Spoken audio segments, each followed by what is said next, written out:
उसका नाम सुदामा था और वह मेरा मुख्य परिचारक सेवक था। अब वह एक दानव है, क्योंकि गोलोक में श्री राधा ने उसे शाप दिया था। एक दिन मैंने राधा का संग छोड़ा और विरजा नामक गोपी के साथ रास नृत्य के क्षेत्र में चला गया था। राधा ने शीघ्र ही अपनी एक परिचारिका से सुन लिया कि मैंने विरजा के संग प्रेम वार्तालाप किया है। वो क्रोध में अपनी सेविकाओं से तेजी से यह देखने के लिए वहां पहुंची कि क्या यह सब सच था। यह देखकर कि यह सब सच था, राधा ने तत्काल ही विरजा को एक नदी के रूप में परिवर्तित कर दिया। मैंने भी स्वयं को अदृश्य कर दिया, इसलिए राधा अपनी सेविकाओं के साथ क्रोधित होकर घर की ओर दौड़ गई। उस समय सुदामा ने देखा कि राधा ने मुझे बहुत अधिक डांटा और फटकारा। फिर मैं शांत रहा, परंतु सुदामा यह सब सहन न कर सका, अतः उसने मेरी उपस्थिति में ही राधा को डांट दिया। यह उसकी मान मर्यादा और प्रतिष्ठा के लिए बिल्कुल असहनीय था। उसके नेत्र क्रोध से लाल हो गए। जब राधा की सेविकाओं ने उसे दूर भगाने का प्रयास किया तो उसने प्रतिरोध किया और वह पुनः राधा को डांटने लगा। तब राधा ने उसे शाप दे दिया कि तुम एक दानवी राक्षसी स्त्री के गर्भ से जन्म लोगे। सुदामा मेरे समक्ष नतमस्तक हो गया और रोते हुए जाने लगा, परंतु राधा जो बहुत दयालु है पिघलने लगी। रोते हुए उसने सुदामा को जाने से रोकने के लिए बारंबार प्रयास किया। ठहरो, उसने पुकारा, ठहरो, तुम कहाँ जा रहे हो, कृपया वापस आ जाओ। वह अत्यधिक दुख से पीड़ित हो गई और उसकी सेविकाओं और ग्वाल वालों ने रोना प्रारंभ कर दिया। तब मैंने उन्हें समझाया, सुदामा शाप की शर्तों को पूरा करके अभी आधे क्षण में ही वापस लौट आएगा। हाँ, यह तो निश्चित है कि यहाँ का एक क्षण पृथ्वी का लगभग एक मनवंतर के बराबर है। तो वहां का वैकुंठ का एक क्षण जो है वो पृथ्वी के एक मनवंतर का बराबर है। तब मैंने सुदामा को पुकारा, हे सुदामा, जब शाप की अवधि समाप्त हो जाए कृपया यहाँ वापस नहीं आना, यहाँ वापस आ जाना। हे देवतागण, वो कुशल निपुण योगी और भक्त शंखचूड़ गोलोक में वापस लौट आएगा, इसलिए हे देवो, मेरा त्रिशूल शीघ्र ही भारतवर्ष ले जाओ। शिवजी राक्षस को त्रिशूल से मार देंगे, परंतु राक्षस अपने कंठ में मेरा शुभ मंगलमय कवच पहने हुए है। वह विश्व का विजेता कहलाता है। जब तक वह इसको पहने रहेगा उसे कोई नहीं मार सकता। इसलिए मैं उसके पास एक ब्राह्मण के रूप में जाऊंगा और कवच के लिए याचना करूंगा। देवताओं ने कहा, परंतु आपने तो उसे वरदान दिया है कि जब तक उसकी पत्नी की पवित्रता को नष्ट नहीं किया जाए वह मर नहीं सकता। भगवान ने कहा, मैं इसका भी ध्यान रखूंगा। तब वो निश्चय ही मृत्यु को प्राप्त होगा। अतः अंत में जब इसकी पत्नी अपने देह का त्याग करेगी तब वो मेरी अत्यंत सर्वप्रिय पत्नी बनेगी। अतः नारायण ने अपना त्रिशूल शिवजी को दे दिया। ब्रह्मा और अन्य देवतागण अपने अपने निवास स्थान को वापस लौट गए। अंत में देवताओं के लिए विजय प्राप्त करने के लिए शिवजी ने एक सुंदर अंजीर के वृक्ष के नीचे पुष्पभद्रा नदी के किनारे पर पड़ाव डाल दिया। फिर उन्होंने गंधर्वों के नेता पुष्पदंत को दूत के रूप में शंखचूड़ के पास भेज दिया। जब पुष्पदंत शंखचूड़ के राजधानी में पहुंचा, उसने ध्यानपूर्वक देखा कि यह तो इंद्र के राज्य से भी अधिक सुंदर है और कुबेर के राज्य से भी अधिक वैभवशाली और समृद्ध है। 12 पहरेदार कमल पुष्पों, रत्नजड़ित शीशों, चित्रकारी और मूर्तियों से सुशोभित 12 द्वारों की पहरेदारी कर रहे थे। महल सब ओर से अत्यंत शक्तिशाली, लालित्यपूर्ण, अच्छी पोशाक पहने और शानदार ढंग से सजे हुए असुरों द्वारा सुरक्षित था। असुर अपने हाथों में स्वर्गिक अस्त्र शस्त्र पकड़े हुए थे। जब पुष्पदंत प्रथम द्वार पर पहुंचा, उसने देखा कि द्वार पर एक ऐसा व्यक्ति पहरेदारी कर रहा है जिसका घृणित जघन्य ताम्र वर्ण वाला चेहरा था और तांबे के सदृश वर्ण वाले नेत्र थे, और जो मुस्कुरा रहा था तथा अपने हाथ में एक त्रिशूल लिए हुए था। पुष्पदंत ने उसे अपने उद्देश्य के विषय में वर्णन किया। पहरेदार ने उसे अंदर जाने की अनुमति दे दी और अन्य पहरेदारों ने भी वही किया। आखिरी द्वार पर पुष्पदंत ने पहरेदार से कहा, हे पहरेदार, अपने राजा को शीघ्र ही सूचित करो, युद्ध शीघ्र ही छिड़ने वाला है। द्वारपाल ने वैसा ही किया और शंखचूड़ की अनुमति प्राप्त करके संदेशवाहक को अंदर ले आए। वहां गंधर्व ने राजकीय सभा में मध्य एक अच्छे व्यक्तित्व वाले सुंदर असुर को एक स्वर्णिम सिंहासन पर बैठे देखा। एक सेवक राजा के सिर पर एक रत्न जड़ित छाता पकड़े हुए था, जबकि अन्य सेवक उन्हें सफेद चामर झुला रहे थे। असंख्य राक्षसों ने उन्हें घेरा हुआ था और शस्त्रधारी द्वारपाल इधर उधर घूम रहे थे। शंखचूड़ स्वर्गिक वस्त्रों या परिधान में बहुत सुंदर ढंग से सजे हुए हारों से आच्छादित और सुगंध द्वारा मंडित था।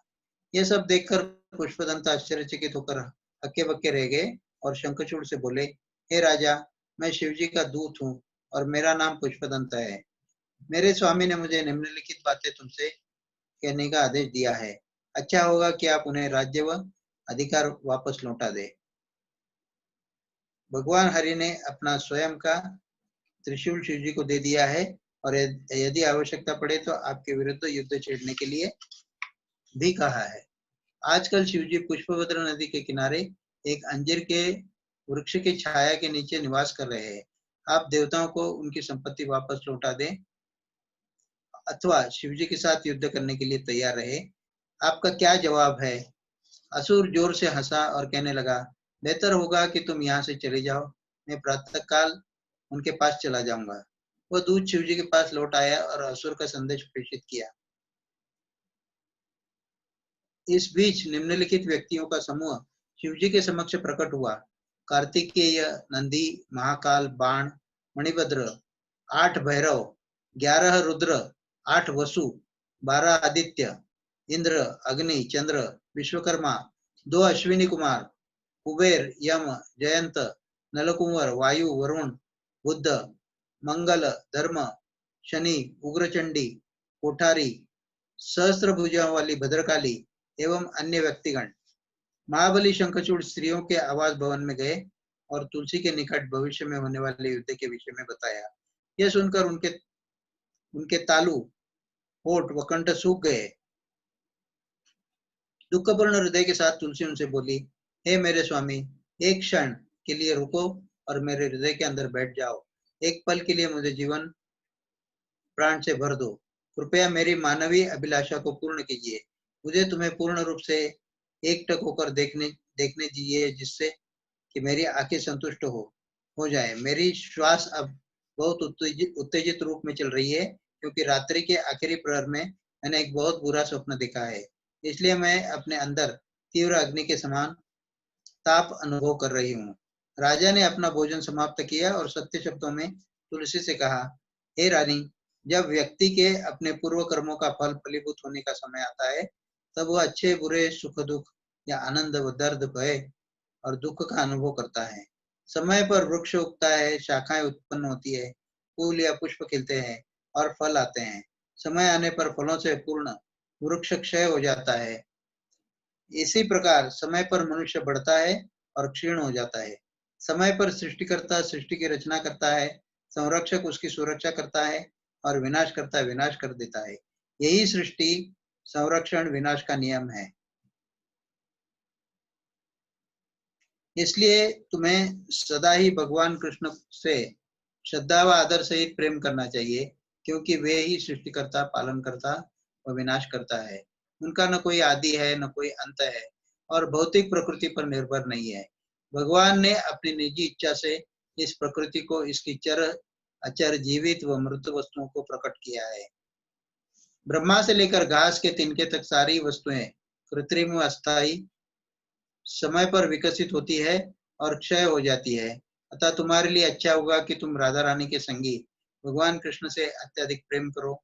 ये भौतिक प्रकृति के तीनों गुणों से पृथक है, जो सबके अंदर परमात्मा रूप में है और जो सभी के स्वामी है।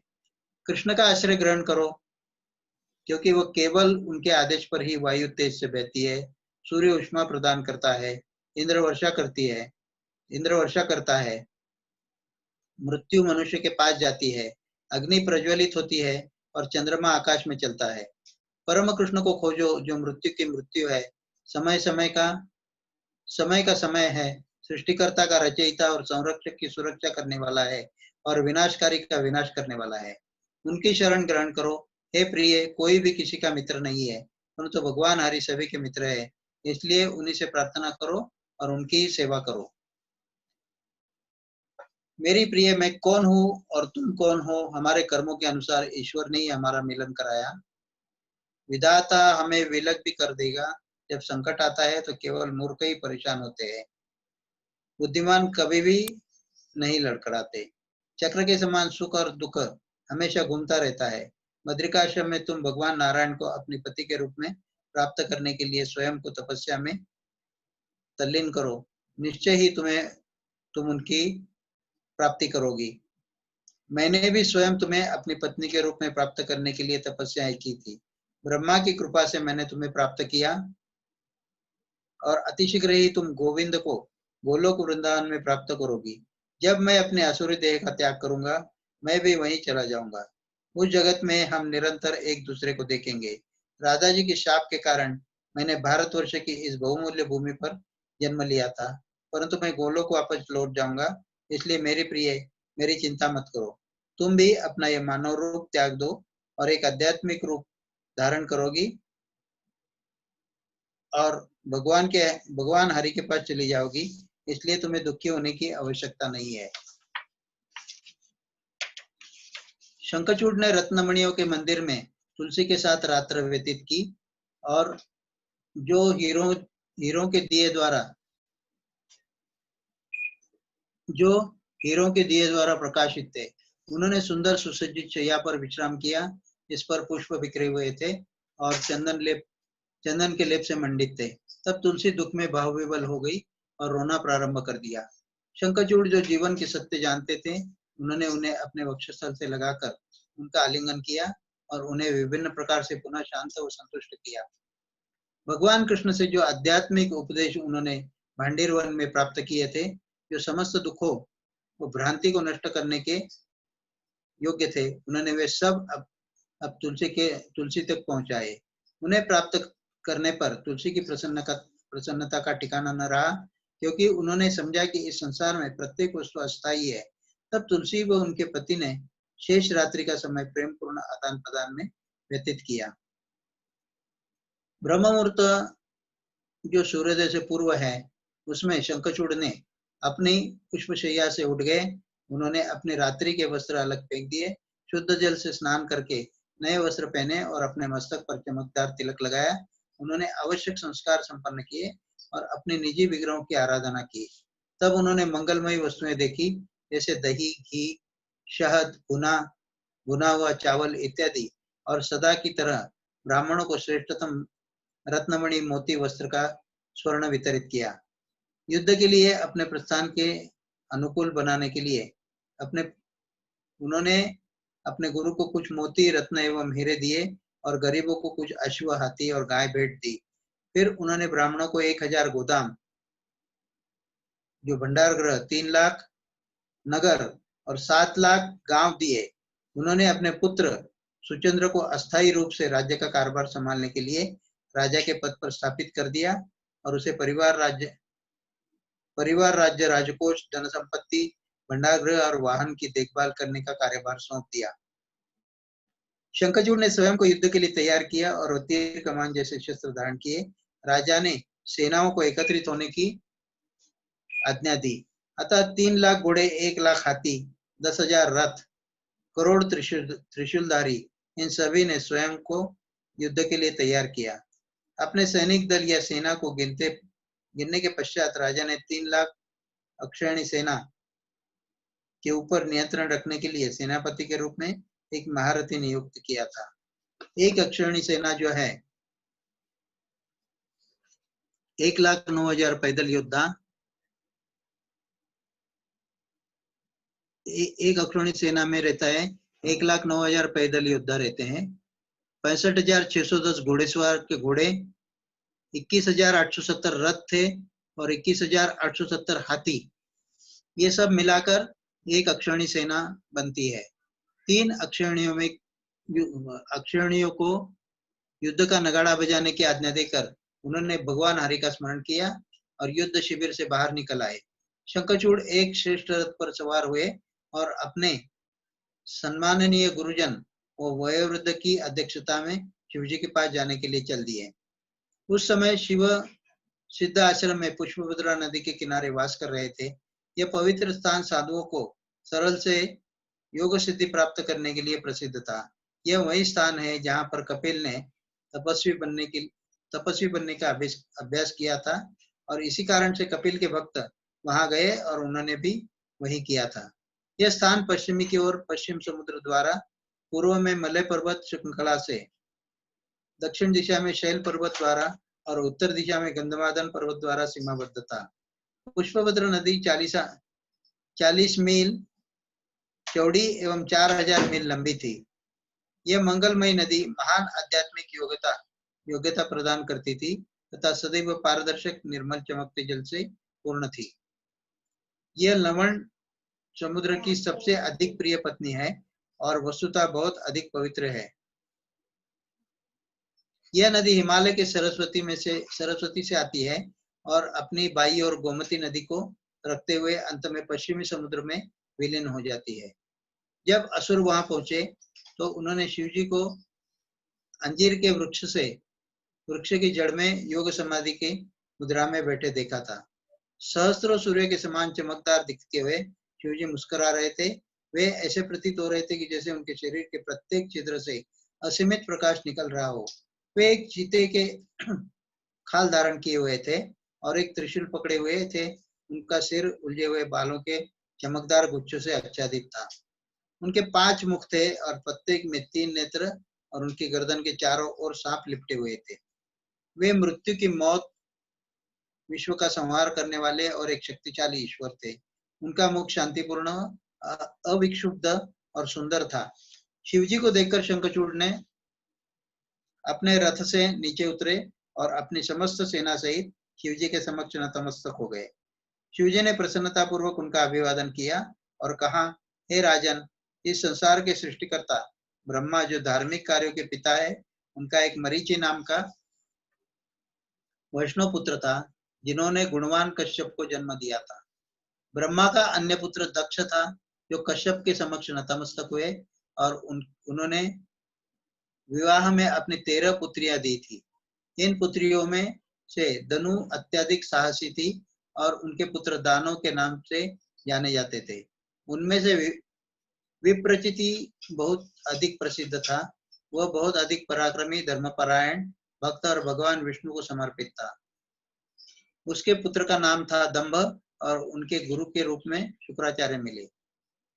अपने शिक्षक की सलाह के अनुसरण करते हुए वो पुष्कर में 1000 वर्ष तक कृष्ण मंत्र का पाठ करते हुए भगवान कृष्ण की आराधना में संलग्न थे। परिणाम स्वरूप भगवान कृष्ण के वरदान से उन्हें तुम्हारे जैसा पुत्र प्राप्त हुआ। अपने पूर्व जन्म में गोलोक में तुम बहुत अधिक धार्मिक थे और भगवान कृष्ण के मुख्य ग्वाल और सखा थे। राधा जी के शाप के कारण तुम यहाँ असुरों के स्वामी बन गए, परंतु तुम एक वैष्णव हो। एक वैष्णव प्रत्येक वस्तु को ब्रह्मा के पद से लेकर घास के एक तिनके तक को माया ही समझता है। उसको यदि 4 प्रकार की मुक्ति भी दी जाए, जैसे सालोक्य, साष्टी, सायुज्य और सामप्य, तब भी वह उनकी ओर ध्यान नहीं देता। वो तो केवल एकमात्र भगवान की सेवा में ही रुचि रखता है, नहीं वह इंद्र, कुबेर या ब्रह्मा जी के पद को प्राप्त करने की कामना रखता है, क्योंकि वह इन सबको तुच्छ समझता है। वह तो केवल भगवान कृष्ण की आराधना व सेवा करने पर ध्यान देता है। अब तुम तो एक सच्चे कृष्ण भक्त हो, इसलिए तुम उन सब वस्तुओं की परवाह क्यों करते हो जो देवताओं की है और जो तुम्हारे लिए मिथ्या है। अच्छा हुआ कि तुम देवताओं को उनका राज्य वापस लौटा दो और ऐसा करके मुझे प्रसन्न करो। देवताओं को अपने पद पर आसीन होने दो और तुम अपने राज्य पर प्रसन्नता पूर्वक शासन करो। तुम सब कश्यप मुनि के वंशज हो, अतः संबंधियों के लिए कुल वैर के झगड़ों में शामिल होना वांछनीय नहीं है। सच तो यह है कि एक ब्राह्मण की हत्या का पाप व्यक्ति के संबंधियों के बीच शत्रुता की भावना उत्पन्न करने के लिए पाप का 1/16वां हिस्सा भी नहीं होता। हे राजन, यदि तुम सोचते हो कि देवताओं को उनके राज्य वापस करके तुम्हारी प्रतिष्ठा पर आँच आएगी, तब तुम्हें यह भी समझना चाहिए कि किसी भी स्थिति किसी की भी स्थिति स्थिर नहीं है। जब यह संसार पूर्णतः समाप्त हो जाता है, यहाँ तक कि ब्रह्मा भी अदृश्य हो जाते हैं, ये सभी समझो कि सत्यता ही धर्म या सद्गुणों का आधार है। सत्य युग में सद्गुण पूर्ण रूप से है। त्रेता युग में यह घटकर 3/4 हो गया। द्वापर युग में आधा और कलयुग में जो लौह युग है, झगड़े का युग बोलते हैं, इसमें 1/4 होता है। कलयुग के अंत में सद्गुण और अधिक घट जाएगा, अमावस्या के चांद के समान। इस प्रकार शिवजी ने अनेक उपदेश चंद्रचूड़ को प्रदान किए। राजा शंखचूड़ ने अनेक उपदेश शंखचूड़ को प्रदान किए। राजा शंखचूड़ ने शिवजी की बारंबार सराहना की और विनम्रता पूर्वक उत्तर दिया, आपने जो भी कहा वो सब सत्य है। कृपया मुझे कुछ शब्द कहने के लिए अनुमति दे। कृपया सुनिए। आपने अभी कहा कि अपने सगे संबंधियों से झगड़ा करना एक बहुत बड़ा पाप है। फिर भगवान ने देवताओं की ओर से बलि महाराज की संपूर्ण संपत्ति को क्यों छीन लिया और उन्हें पाताल लोक में क्यों भेज दिया था? भगवान ने उसी कारणवश हिरण्याक्ष, हिरण्यकश्यपु, शुंभ एवं अन्य दानवों का वध क्यों किया? बहुत समय पहले दानवों और देवताओं ने समुद्र मंथन से अमृत प्राप्त करने के लिए एक साथ कठिन परिश्रम किया था, परंतु भगवान ने अमृत देवताओं को ही दिया। हे ईश्वर, यह ब्रह्मांड भगवान कृष्ण का क्रीड़ा स्थली है। देवताओं और दानवों के मध्य झगड़ा नित्य से होता है। जीत व हार दोनों के लिए बराबर बारी बारी से मिलती है। अतः आपके लिए यह अनुचित व अनावश्यक है कि आप हमारे झगड़े में हस्तक्षेप न करें। हे महान स्वामी, आपके लिए तो दोनों ही आपके संबंधी व मित्र हैं। आपका स्वभाव तो महान गुण संपन्न है। आपकी दृष्टि में तो देवता व दानव दोनों समान हैं। अतः हम विपक्षी बनना और देवताओं का समर्थन करना आपके लिए निश्चय ही अनुचित बात होगी। युद्ध जीतकर प्राप्त होने वाली कीर्ति आपको प्राप्त होगी, वो इतनी महान नहीं होगी जितनी हमारे जीतने पर होगी।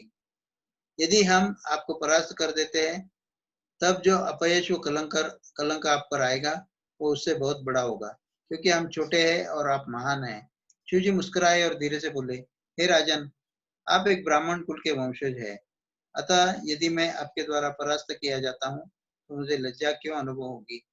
पहले के समय में, पूर्व दिनों में भगवान ने मधु व कैटभ तथा हिरण्यकशिपु व हिरण्याक्ष के साथ युद्ध किया था। मैंने त्रिपुरा के संग युद्ध किया था। दुर्गा देवी ने शुंभ व अन्य दानवों के संग युद्ध किया था। लेकिन अभी उल्लेख किए गए दानवों की तुलना आपसे नहीं की जा सकती। आप भगवान कृष्ण के सेवकों में से श्रेष्ठ है। देवताओं को भगवान हरि की सुरक्षा प्राप्त है, अतः उन्होंने अपने निमित्त मुझे आपके पास भेजा है। यदि मैं आपके सदृश उदात्त व्यक्ति द्वारा परास्त किया जाता हूँ, तब मैं कलंकित कैसे हो सकता हूँ?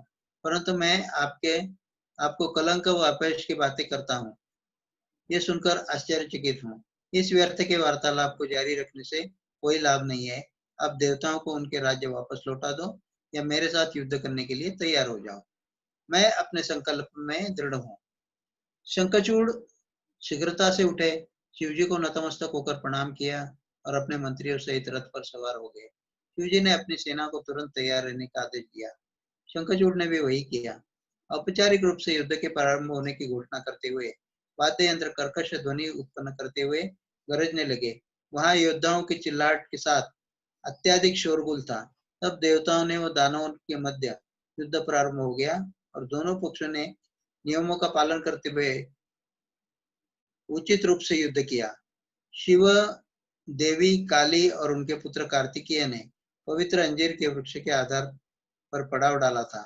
राजा शंखचूड़ रत्नमणियों से सुशोभित और सहस्त्र आसनों से घिरे हुए एक सुंदर रत्न जड़ित सिंहासन पर विराजमान थे। तब एक महान युद्ध आरंभ हो गया। अनेक रहस्यवादी एवं अलौकिक शस्त्र जोर से फेंके जाने लगे। बहुसंख्यक देवता और राक्षस मारे गए। गदा, छोटी बड़ी तलवारें, पट्टिश, भुषुंडी, मुदगर, भाले, बर्छे, कुलाड़ियां और अन्य हथियार सैनिकों के हाथों में चमकने लगे।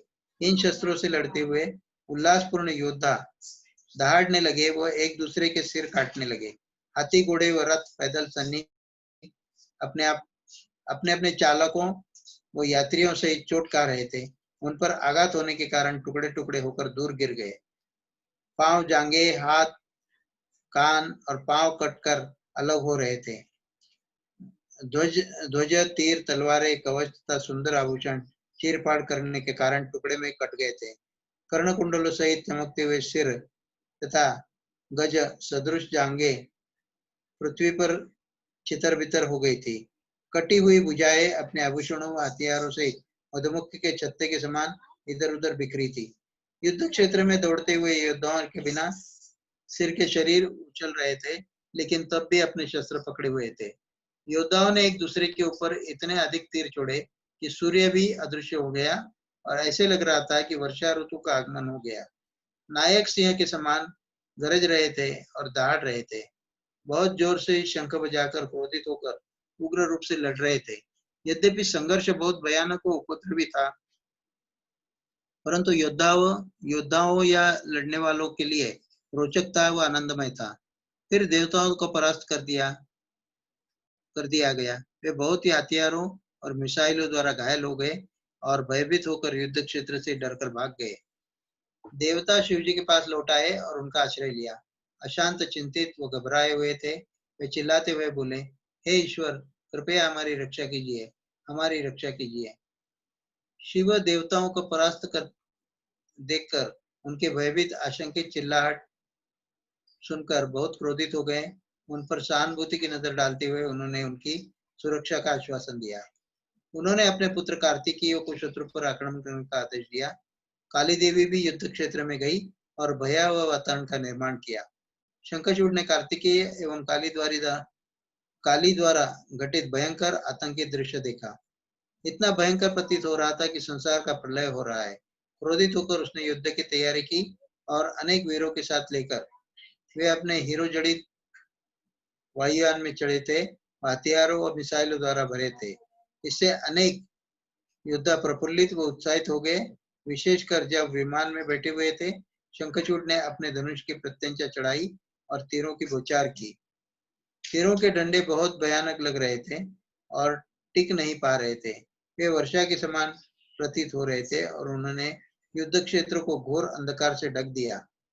केवल बीच बीच में कुछ देर तक के लिए अग्नि की कौन दिखाई दे पड़ रही थी।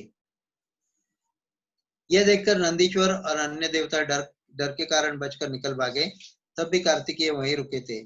फिर दानव राजा ने पर्वतों, सर्पों, नागों और वृक्ष इतने विभत्स और भयानक रूप से वर्षा की कि उन्हें रोका नहीं जा सकता था। अतः कार्तिकेय ऐसे लग रहे थे जैसे कि सूर्य को पाले कि मोटी परतों से ढक दिया गया हो। शंखचूड़ ने कार्तिकेय के रथ को तोड़ दिया और उनके धनुष के टुकड़े टुकड़े कर दिए। रथ व घोड़ों को टुकड़े टुकड़े कर दिए और उनके मयूर वाहन को चितर वितर कर दिया।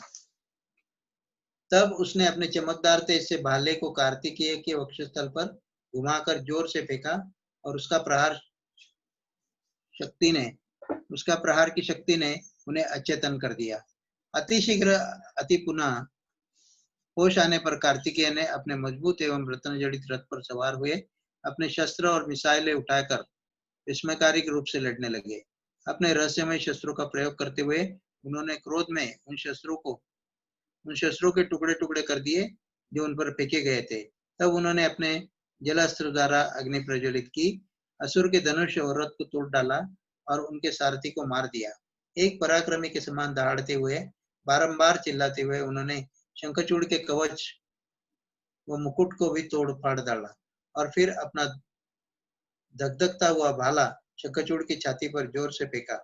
शंखचूड़ बेहोश होकर गिर पड़ा, परंतु अगले ही क्षण वह शक्तिशाली असुर होश में आकर सिंह के बराबर बल के साथ उठा और जोर से दहाड़ने लगा। उस दानव ने दूसरा धनुष और कुछ तीर झपट उठाए और एक अन्य रथ पर चढ़ गया। अपनी योग सिद्धियों का प्रयोग करने के लिए असुर ने सर्वप्रथम कार्तिकेय पर तीरों की घनघोर वर्षा की, जिससे कार्तिकेय पूरी तरह से ढक गया। फिर असुर ने एक कभी परास्त न होने वाला लोहे का भाला उठाया जो भगवान विष्णु की शक्ति से पूर्ण था। यह 100 सूर्य के समान चमकदार था और संसार के अंत समय में लगने वाली भीषण अग्नि के समान दिखता था। शंखचूड़ ने उसे कार्तिकेय पर जोर से फेंका और इसने एक विशाल अग्नि के गोले के तीव्र प्रभाव के साथ कार्तिकेय पर आघात किया, जिससे वे अचेत होकर गिर पड़े। काली अपने पीछे आने वाले नंदीश्वर, गंधर्वों, यक्षों, राक्षसों तथा किन्नरों सहित युद्ध क्षेत्र में वापस लौट आई। सहस्त्रों युद्ध के नगाड़े जोर जोर से बजने लगे और सहस्त्रों व्यक्ति शराब ढोने लगे। जब काली ने एक सिंहनी के समान दहाड़ना शुरू किया तो राक्षस बेहोश हो गए। ये देखकर वे बारंबार हंसी के ठहाके मारने लगी और असुरों को अपशकुन का आभास कराया। तब शंखचूड़ काली को देखकर तेजी से युद्ध क्षेत्र के उस स्थान पर पहुंचा। यद्यपि उसके सैनिक काली से भयभीत थे, परंतु शंखचूड़ ने उन्हें उनकी सुरक्षा का आश्वासन दिया। देवी काली और शंखचूड़ के बीच में अनेक शस्त्र अस्त्रों द्वारा घमासान युद्ध हुआ। युद्ध लंबे समय तक चलता रहा और सारे देवता व दानव खड़े होकर इसे देखते रहे। काली अब क्रोध में पागल हो गई। जैसे ही उन्होंने पाशुपत अस्त्र फेंकने के लिए स्वयं को तैयार किया, आकाश में से एक स्वर्गिक ध्वनि ने जोर से पुकारा, हे देवी, शंखचूड़ पर यह प्रक्षेपास्त्र मत फेंको। जब तक भगवान हरि का कवच उनके गले में रहेगा और उनकी पत्नी की पवित्रता नष्ट नहीं होगी, राजा मारा नहीं जा सकता। ब्रह्मा जी ने उन्हें वरदान दिया है। काली ने ध्वनि को सावधानी से सुना और शस्त्र फेंकने से रोक लिया। इसके बाद देवी शिव जी के पास वापस लौट आई और उनसे युद्ध के आगे बढ़ने की प्रक्रिया का प्रारंभ से अंत तक विस्तार पूर्वक वर्णन किया। राक्षसों की वृत्ति के विषय में सुनकर शिवजी हंसने लगे। जब मैंने शंखचूड़ का वध करने के लिए पाशुपत अस्त्र उठाया तो एक अदृश्य स्वर्गिक ध्वनि सुनाई दी, वो तुम्हारे द्वारा नहीं मारा जा सकता। तब उस शक्तिशाली राक्षस ने मुझ पर शस्त्र फेंकना रोक दिया। वो केवल इतना कर रहा था कि मैं उसकी ओर फेंक रही थी, उनको टुकड़े टुकड़े कर कर नष्ट कर रहा था। देवी के मुख के सारे विवरण सुनकर शिवजी ने उच्चतम व श्रेष्ठ ज्ञान में पारंगत है, अपने परिजनों के साथ युद्ध में गए। वे अपने महान बैल पर बैठ गए और वीरभद्र एवं अन्य भैरव व क्षेत्रपाल सभी बल और साहस में उनके ही समान थे। उन सब ने शिवजी के चारों ओर खड़े होकर घेरा बना लिया। जैसे ही शिवजी युद्ध भूमि में प्रविष्ट हुए, उन्होंने एक वीर पराक्रमी नायक का रूप धारण किया और विनाशकारी के अवतार रूप में श्रेष्ठ व दीप्तिमान दिख रहे थे। जैसे ही शंखचूड़ ने उन्हें देखा, वे अपने वायु रथ से नीचे उतरे और भूमि पर साष्टांग प्रणाम अर्पित किया।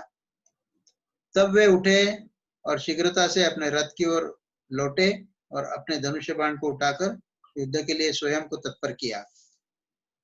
युद्ध 1 वर्ष तक चलता रहा।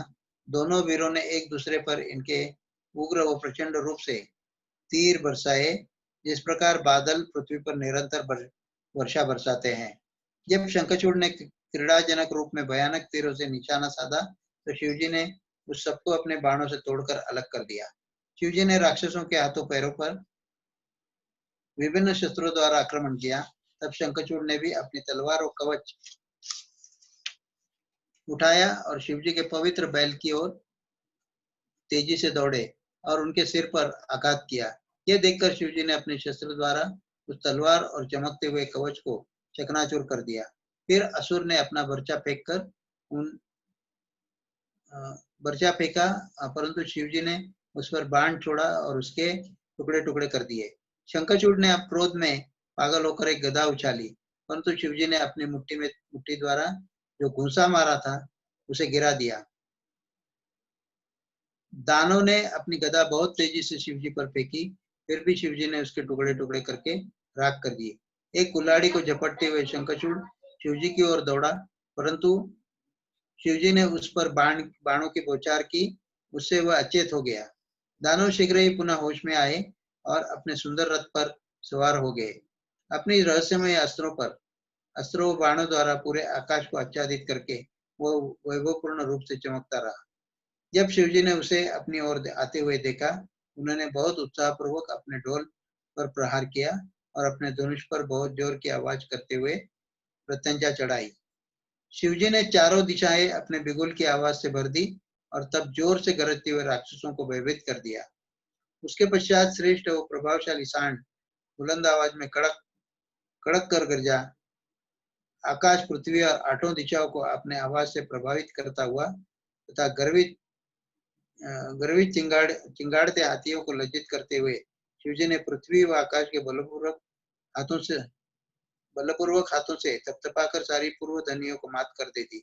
योद्धाओं ने असुरों के लिए अपशकुन करते हुए हंसी की कर्कश ध्वनि निस्सारित की और शिवजी उस महान युद्ध में गरजे। असुर इन कर्कश भय आशंका से उत्पन्न करने वाली ध्वनियों से भयभीत हो गए। शिवजी चिल्लाए, हे दुष्ट व्यक्ति, ठहरो। देवगण और उनके साथी जल से तुरंत भाले। जय हो, जय हो। चंद्रचूड़ ने तब शिवजी की ओर अपना विस्मयकारी अग्नि की ज्वाला निकालता हुआ त्रिशूल जोर से फेंका। जैसे ही आगे बढ़ा, एक प्रभावशाली अग्नि के समान तेज चमकदार वाला ज्वाला की तरह धकधकने लगा। किसी तरह शिवजी के एक अनुयायी ने एक उल्का इसकी ओर फेंका और इसे रोक दिया। जैसे जैसे शिवजी व दानों के बीच युद्ध जारी रहा, स्वर्गलोक, पृथ्वी, पर्वत, समुद्र और नदियां हिल गए और कांपने लगे। शिवजी ने शंखचूड़ के सहस्त्र बाणों को तोड़कर टुकड़े टुकड़े कर दिए और राजा ने भी शिवजी के तीरों के साथ वही किया। तब क्रोध में पागल शिवजी ने शंखचूड़ को अपने त्रिशूल से आघात किया और उसे अचेतन कर दिया। परंतु शीघ्र ही चेतना पूर्ण वापस आने पर उसने अपना धनुष उठाया और कुछ बाण छोड़े। तब जादू के द्वारा असुर ने 10,000 भुजाएं धारण कर तीव्रता से 10,000 चक्कों द्वारा शिवजी को चारों ओर से घेर लिया। परंतु शिवजी ने उस पर अद्भुत आश्चर्यजनक तीर छोड़े और उन सभी को तोड़कर अलग कर दिया। उसके बाद शंखचूड़ ने अपनी एक विशाल सेना को साथ लेकर शिवजी का विनाश करने के अभिप्राय से उन पर धावा बोला। फिर भी शिवजी ने गदा के टुकड़े टुकड़े करके असुर को भयभीत कर दिया। अतः शंखचूड़ ने सेना का बड़ा मुख्य अंश मारा। शंखचूड़ की सेना का बड़ा मुख्य अंश मारा गया था, जबकि भयभीत सेना में से बहुत कायर की भांति युद्धस्थल से भाग भी गए थे। परंतु शंखचूड़ स्थिर खड़ा था और शिवजी से बोला, मैं यहाँ हूँ, आपसे युद्ध करने के लिए तैयार हूँ। शंखचूड़ ने शिवजी की ओर रहस्यमय प्रक्षेपास्त्र फेंकी। ये देखकर शिवजी ने अपने अलौकिक माहेश्वरी अस्त्र को छोड़ा और सारी भांति को नष्ट करके तब शक्तिशाली शिवजी ने अचानक अपना त्रिशूल जल्दी से उठाया। वह त्रिशूल यहाँ तक कि बड़े महान व्यक्तियों द्वारा भी सहन नहीं हो सकता था। अतः वो शंखचूड़ को मारने के लिए था, परंतु उन्हें रोकने के लिए भी किसी मूर्तिमान रूप के स्वर्गिक ध्वनि गूंजी, हे शिव, त्रिशूल अभी मत फेंको। इस विनती को सुनो। इसमें कोई संदेह नहीं है कि तुम इस ब्रह्मांड को एक क्षण में नष्ट करने की योग्यता रखते हो। अतः इस शंखचूड़ का विनाश करने में क्या कठिनाई होगी। फिर भी तुम्हें वेदों के नियमों की उपेक्षा में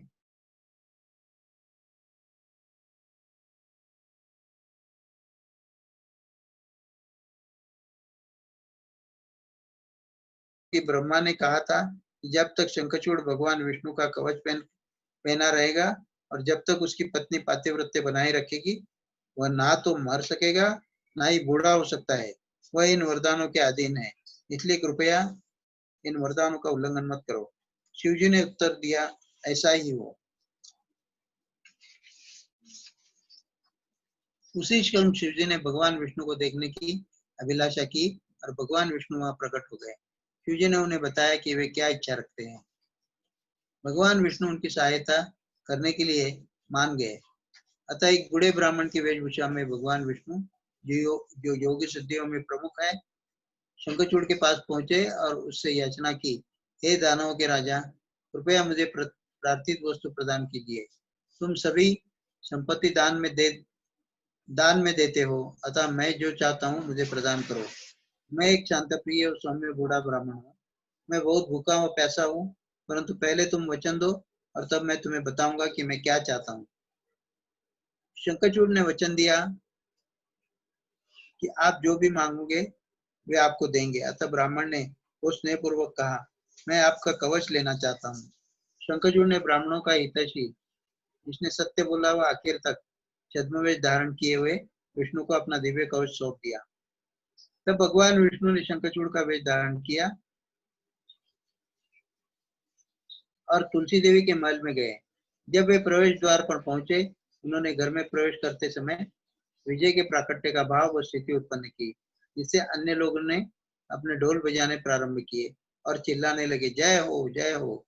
तुलसी देवी नींद से जाग गई। ध्वनियां सुनकर पवित्र स्थिति भाव विभोर हो गई। उन्होंने सड़क की ओर खिड़कियों से उत्सुकता पूर्वक झांक कर बाहर देखा। जब उन्हें एहसास हुआ कि उनके पति वापस लौट आए, तो उन्होंने समस्त शुभ मंगलमय संस्कार संपन्न किए और ब्राह्मणों को भेंट अर्पित की। फिर उन्होंने स्वयं के सौंदर्य को उभारा और अपना श्रृंगार किया। भगवान विष्णु तुलसी के निवास स्थान की ओर गए। जब उन्होंने भगवान को देखा और सोचा कि वे उनकी पति है, वे प्रसन्न हो गई। उन्होंने उनके पांव धोए और उन्हें अपना प्रणाम अर्पित किया और सिसकने लगी। फिर उन्होंने पति के रूप में आए भगवान को रत्नजड़ित सिंहासन पर बैठाया और उन्हें मंगलमय और शुभपान का पत्ता दिया, जिसे कपूर द्वारा सुगंधित किया गया था। वे बोली, आज मेरा जीवन आनंदमय हो गया, क्योंकि मेरे प्रियतम अब घर वापस लौट आए हैं। विशाल नेत्रों एवं मुस्कुराते मुखारविंद के से उनका अंतर्मन में रसपान करते हुए तुलसी देवी ने उसी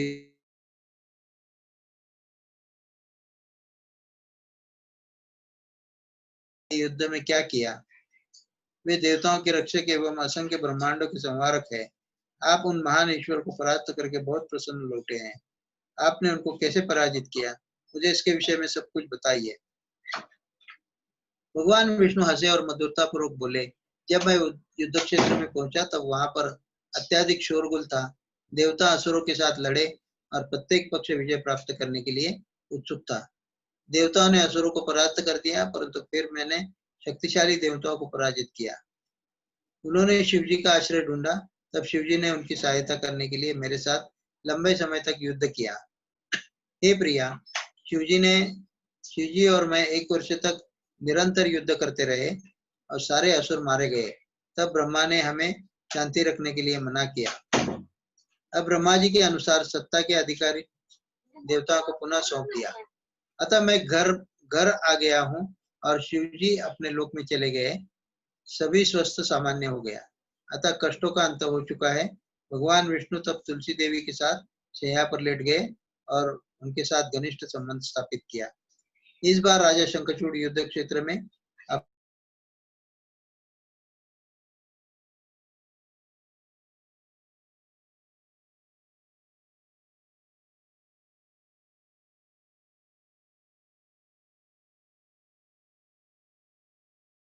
के अधिष्ठाता भगवान नारायण, मध्य के ब्रह्मा और आधार के शिव थे। यह विश्व के अंत समय में प्रलय के समय लगने वाली अग्नि के समान तेजयुक्त था। अपने निशाने या लक्ष्य में निर्भीक अत्यंत आकर्षक जैसा इसका प्रतिरोध करना कठिन हो सकता है और विनाशकारी है। तेज व चमक में यह त्रिशूल सुदर्शन चक्र के समान था और समस्त हथियारों में सर्वश्रेष्ठ था। भगवान विष्णु और शिव जी के अतिरिक्त और कोई नहीं जानता था तो इसे पकड़ सकता हो, हथियार की तरह प्रयोग कर सकता हो और जानता हो कि वह कहां से और कैसे निकल कर आया है। यह त्रिशूल स्वेच्छानुसार समस्त जगतों का विनाश कर सकता है। शिवजी ने त्रिशूल को ऊंचा उठाया, निशान साधा और इसे शंखचूड़ की ओर जोर से फेंका। इसको आता देखकर शंखचूड़ ने अपना धनुष बाण नीचे रख दिया और अपने मन को नियंत्रित और शांत किया। योग की मुद्रा में नीचे बैठ गए और भक्तिभाव के साथ भगवान विष्णु के चरण कमलों पर ध्यान लगाया। त्रिशूल एक क्षण के लिए शंखचूड़ के सिर के चारों ओर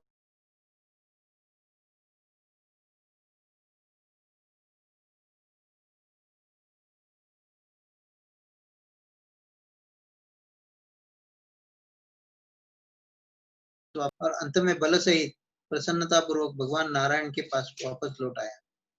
स्वर्ग के निवासियों ने अपने ढोल बजाए, गंधर्व एवं किन्नरों ने गीत गाए, साधु संतों व देवताओं ने गुणगान किया और किशोरियों ने नृत्य किया। शिवजी पर निरंतर पुष्पों की वर्षा हुई और भगवान विष्णु, ब्रह्मा जी, इंद्र तथा अन्य महत्वपूर्ण व्यक्तियों ने उनकी सराहना की।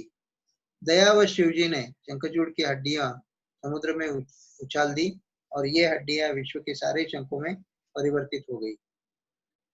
ये शंख सदा ही देवताओं की आराधना के लिए बहुत अधिक पवित्र अनुकूल समझे जाते हैं। शंख के अंदर का जल भी देवताओं की तुष्टि करने वाला बहुत अधिक पवित्र माना जाता है।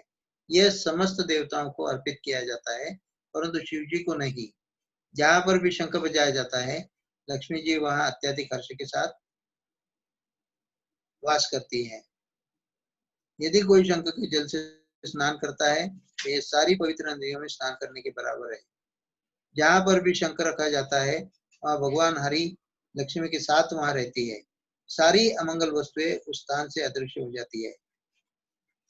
शिवजी फिर अपने वाहन बैल पर सवार हुए और अपने समस्त अनुयायियों के साथ अपने निवास स्थान पर लौट गए। शिवजी ने शंखचूड़ को उसके शाप से मुक्त कर दिया और इस प्रकार से उसने ग्वाल बाल सुदामा का अपना मूल रूप पुनः प्राप्त किया। रत्न जवाहरातों से अलंकृत बांसुरी धारण किए हुए एक दिव्य रथ पर सवार होकर और अनेक ग्वाल बालों से घिरे हुए शंखचूड़ गोलोक वृंदावन वापस चले गए। जब सुदामा ने श्रीमती राधा रानी एवं श्री कृष्ण को देखा तो वे उनके चरण कमलों में प्रेम पूर्वक भक्तिभाव से नतमस्तक हो गई। उसको देखकर दिव्य युगल जोड़ी उसके प्रति प्रेम भाव से पूर्ण हो गई और कृपापूर्ण मुख प्रफुल्ल नेत्रों सहित उनके ऊपर उठाया और अपनी गोद में बिठाया। उसी बीच महल में तुलसी देवी अभी भी भगवान विष्णु के साथ शैया पर लेटी थी, जो भी अभी शंखचूड़ के वेश में थे। तुलसी को अचानक एहसास हुआ कि जिस प्रकार उसके पति पहले प्रेम को प्रकट करते थे और जैसे अभी उसके पति ने प्रेम दर्शाया, इनमें एक स्पष्ट भिन्नता थी। प्रेम अभिव्यक्त करने का तरीका पृथक पृथक था। इसके लिए तुलसी के मन में संशय उत्पन्न हो गया।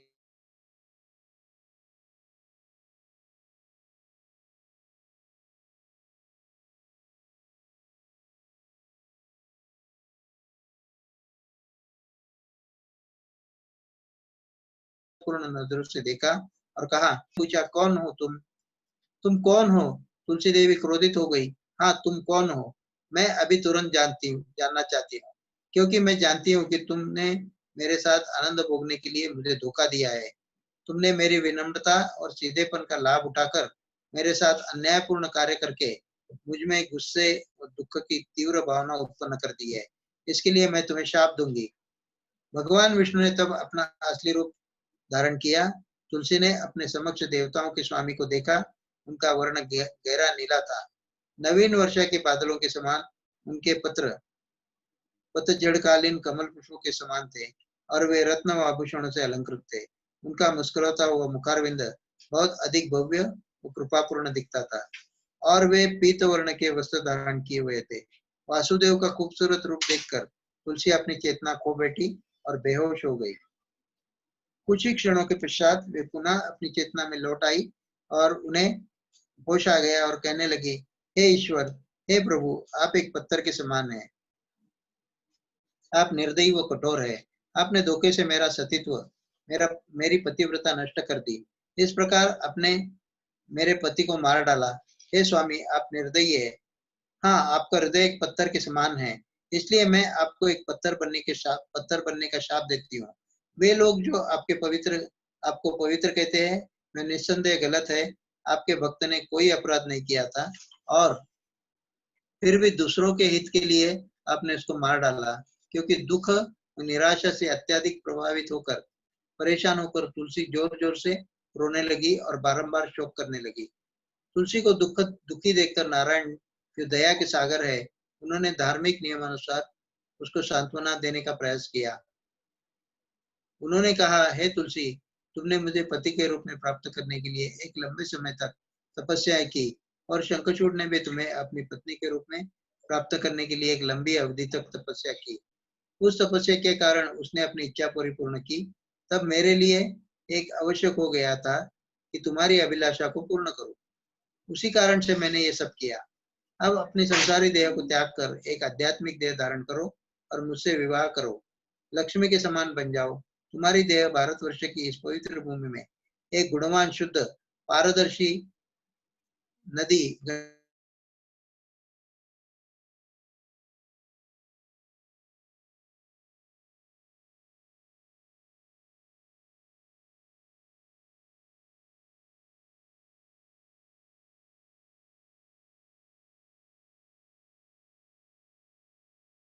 द्वारा भगवत पूजा अर्चना की भी विधि संपन्न किया करेंगे। अतः तुम तुलसी वृक्षों एवं पुष्पों में श्रेष्ठ वृक्ष के रूप में शासन करोगी। भगवान नारायण आगे कहने लगे, पवित्र करने वाली व सबको पाप से मुक्त करने वाली तुलसी का वृक्ष गोलोक में विरजा नदी के तट पर, रास नृत्य के स्थल पर, वृंदावन, भांडीर वन, चंपक, चंदन के वनों में आदि और माधवी, केतकी, कुंद, मल्लिका और मालती के कुंजों में उगेगा। समस्त पवित्र स्थल तुलसी वृक्ष की ओर अभिमुख होकर मिल जाएंगे और वहीं पर वास करेंगे। इस प्रकार से सभी के आध्यात्मिक सद्गुणों में वृद्धि होगी। हे सम्मानीय स्त्री, समस्त देवतागण वहां पर गिरती हुई तुलसी की पत्तियों को एकत्र करने के लिए प्रतीक्षा करेंगे। जो भी तुलसी के पत्र द्वारा पवित्र किए हुए जल से भीगेगा या मंडित होगा, उसे समस्त पवित्र नदियों में स्नान करने का और सभी प्रकार के यज्ञों को संपन्न करने का फल प्राप्त होगा। भगवान हरि शहद से भरे हजारों बर्तन भेंट करने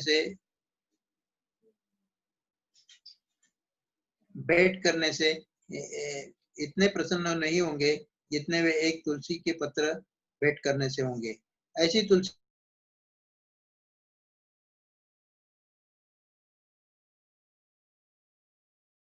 प्राप्त होता है। यदि कोई कार्तिक मास में तुलसी की पत्ती अर्पित करता है, तब वह वही लाभ प्राप्त करता है जो अभी ऊपर उल्लेख किया गया है। यदि मृत्यु के समय कोई तुलसी पत्ती का जल पीता है या प्राप्त करता है, तब वह अपने समस्त पापों से मुक्त हो जाता है और वैकुंठ चला जाता है। जो भी तुलसी पत्र का जल प्रतिदिन पीता है, वह अपने जीवन काल में किए गए समस्त पाप कर्मों का ऋण चुकाकर पाप मुक्त हो जाता है और गंगा जी में स्नान करने का लाभ प्राप्त करता है। जो भी तुलसी का पत्ता तोड़ता है, वह अपने देह पर धारण करता है और तब तीर्थ स्थान में देह का त्याग करता है, वो विष्णु लोक जाता है। जो कोई भी व्यक्ति तुलसी पत्र से प्रतिदिन मेरी आराधना करेगा, वह 1,00,000 अश्वमेध यज्ञों के आशीर्वाद का फल प्राप्त करेगा। जो कोई भी व्यक्ति अपने हाथों में तुलसी के पत्ते पकड़े हुए देह का त्याग करेगा, वो समस्त पापों से मुक्त हो जाएगा। जो कोई भी व्यक्ति तुलसी की लकड़ी से बनी कंठीमाला पहनता है, और निश्चित रूप से हर कदम पर अश्वमेध यज्ञ का पुरस्कार प्राप्त करता है। तुलसी के पत्ते को पकड़े हुए यदि कोई अपने वचन को तोड़ता है, और वह तब तक के लिए कालसूत्र नरक में जाएगा जब तक सूर्य व चंद्रमा रहेंगे। जो कोई भी व्यक्ति तुलसी के पत्ते के समान गलत प्रमाण देता है, वह 14 इंद्रों की जवीन अवधि के बराबर लंबे समय के लिए कुंभीपाक नरक में जाएगा। जो व्यक्ति मृत्यु के समान समय तुलसी के पत्ते का जल पीता है, वह एक रत्नजड़ित वायुयान में निश्चित रूप से वैकुंठ चला जाएगा। पूर्णिमा, अमावस्या, द्वादशी और सूर्य क्रांति के दिन मध्याह्नकाली रात्रि दोनों संध्याओं और अशौच के समय तेल लगाकर बिना नहाए धोए अथवा रात के कपड़े पहने हुए जो मनुष्य तुलसी के पत्तों को तोड़ता है, वे मानो भगवान श्री हरि के मस्तक को छेदन करता है। तुलसी चयन के अधिकारी जानने के लिए ये तुलसी चयन की अधिक जानकारी आगे दी हुई है। हे साध्वी, श्राद्ध, व्रत, दान, प्रतिष्ठा तथा देवार्चन के लिए तुलसी पत्र बासी होने पर भी 3 रात तक पवित्र रहती है। पृथ्वी पर अथवा जल में गिरा हुआ तथा श्री विष्णु को अर्पित तुलसी पत्र धो देने पर दूसरे के लिए शुद्ध माना जाता है, दूसरे कार्य के लिए शुद्ध माना जाता है। अर्पित तुलसी पत्र भी धो देकर दूसरे कार्य के लिए शुद्ध माना जाता है। तुम निरामय गोलोक धाम में तुलसी की अधिष्ठात्री देवी बनकर मेरे स्वरूप भूत श्री कृष्ण के साथ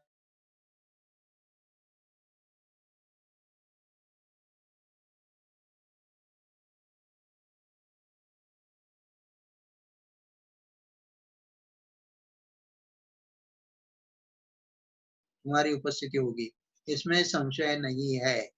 मैं तुम्हारे तुम्हारे शाप को सत्य करने के लिए भारतवर्ष में पाषाण बनकर रहूंगा, तो शालिग्राम के रूप में पाषाण बनकर रहूंगा। गंडकी नदी के तट पर मेरा वास होगा। वहां रहने वाले करोड़ों कीड़े अपने तीखे दांत रूपी आयुधों से काट काट कर उस पाषाण में मेरे चक्र का चिन्ह बनाएंगे, जिसमें एक द्वार का चिन्ह होगा, 4 चक्र होंगे और जो वनमाला से विभूषित होगी वह नवीन मेघ के समान श्याम वर्ण का पाषाण लक्ष्मी नारायण का बोधक होगा, जिसमें एक द्वार और 4 चक्र के चिन्ह होंगे तथा वनमाला की रेखा नहीं प्राप्त होती है। ऐसे नवीन मेघ की तुलना करने वाले श्याम रंग के पाषाण को लक्ष्मी जनार्दन की संज्ञा दी जाती है। चाहिए 2 द्वार चक्र और गाय के खुर के चिन्ह से सुशोभित एवं वनमाला के चिन्ह से रहित श्याम पाषाण को भगवान राघवेंद्र का विग्रह मानना चाहिए, जिसमें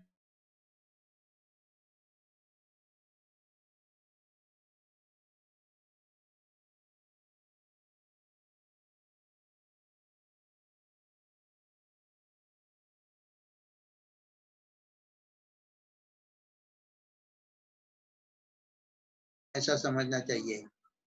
जो पूरा स्थूल हो, जिसकी आकृति गोल हो, जिसके ऊपर वनमाला का चिन्ह अंकित न हो तथा जिसमें 2 अत्यंत स्पष्ट चक्र के चिन्ह दिखाई पड़ते हो, उस शालिग्राम शिला को दामोदर की संज्ञा दी जानी चाहिए। जो मध्यम श्रेणी का वर्तुलाकार हो, जिसमें 2 चक्र तथा तर्कस और बाण के चिन्ह शोभा पाते हैं एवं जिसके ऊपर बाण से कट जाने का चिन्ह होता है, उस पाषाण को रण में शोभा पाने वाले भगवान रणराम की संज्ञा दी जानी चाहिए। जो मध्यम श्रेणी का पाषाण 7 चक्रों से तथा छत्र एवं तर्कस से अलंकृत हो, उसे भगवान राजेश्वर की प्रतिमा समझनी चाहिए। उसकी 14 चक्रों से सुशोभित तथा नवीन मेघ के समान रंग वाले स्थूल पाषाण को भगवान अनंत का विग्रह मानना चाहिए। उसके पूजन से धर्म, अर्थ, काम और मोक्ष ये चारों फल प्राप्त होते हैं। इसकी आकृति चक्र के समान हो तथा जो 2 चक्र और गोखुर के चिन्ह से शोभा पाते हो, ऐसे नवीन मेघ के समान वर्ण वाले मध्यम श्रेणी के पाषाण को भगवान मधुसूदन समझना चाहिए। केवल एक चक्र वाला सुदर्शन का गुप्त चक्र चिन्ह वाला गदाधर तथा 2 चक्र एवं अश्व के मुख की आकृति से युक्त पाषाण भगवान हयग्रीव का विग्रह कहा जाता है, जिसका मुख अत्यंत विस्तृत हो, जिस पर 2 चक्र चिन्हित हो तथा जो बड़ा विकट प्रतीत होता हो, ऐसे पाषाण को भगवान नरसिंह की प्रतिमा समझनी चाहिए। वह मनुष्य को तात्काल वैराग्य प्राप्त प्रदान करने वाला है, जिसमें 2 चक्र हो, विशाल मुख हो तथा जो वनमाला के चिन्ह से संपन्न हो, गृहस्थों के लिए सदा सुखदायी हो, उस पाषाण को भगवान लक्ष्मी नारायण का विग्रह समझना चाहिए। जो द्वार देश में 2 चक्रों से युक्त हो तथा जिस पर की श्री का चिन्ह स्पष्ट दिखाई पड़े, ऐसा पाषाण उसको भगवान वासुदेव का विग्रह मानना चाहिए। सूक्ष्म चक्र के चिन्ह से युक्त नवीन मेघ के समान श्याम तथा मुख पर बहुत से छोटे छोटे छिद्रों से सुशोभित पाषाण प्रद्युम्न का स्वरूप मानना चाहिए।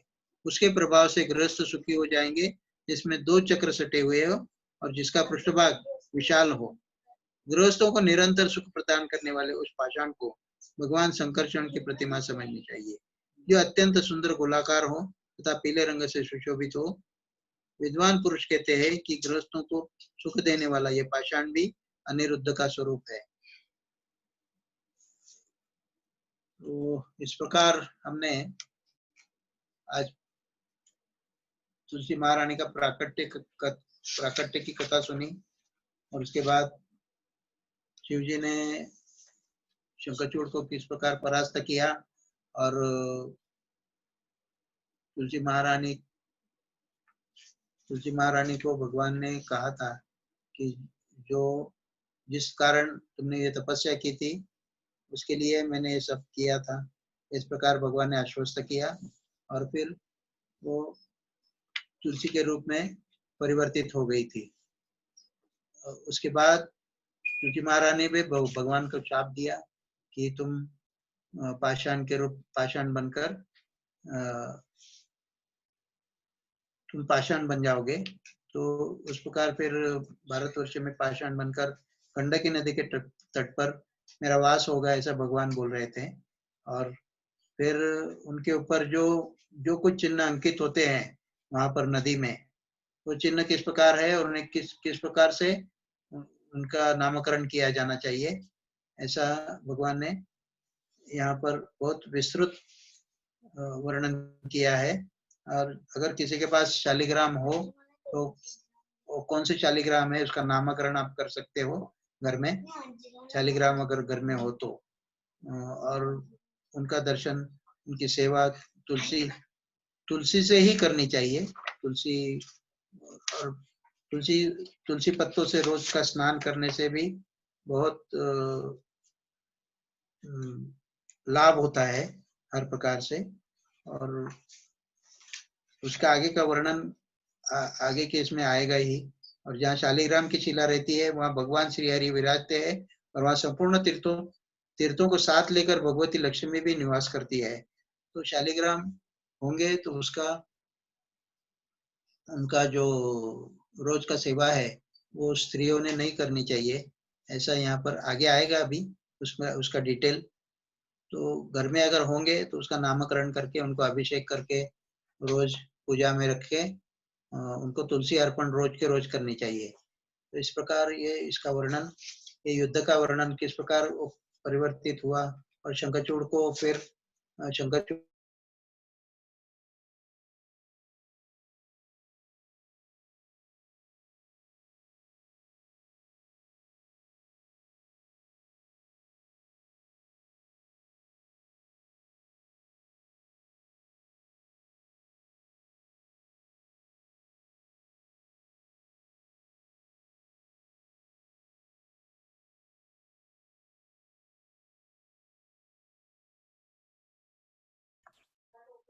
हरे कृष्णा।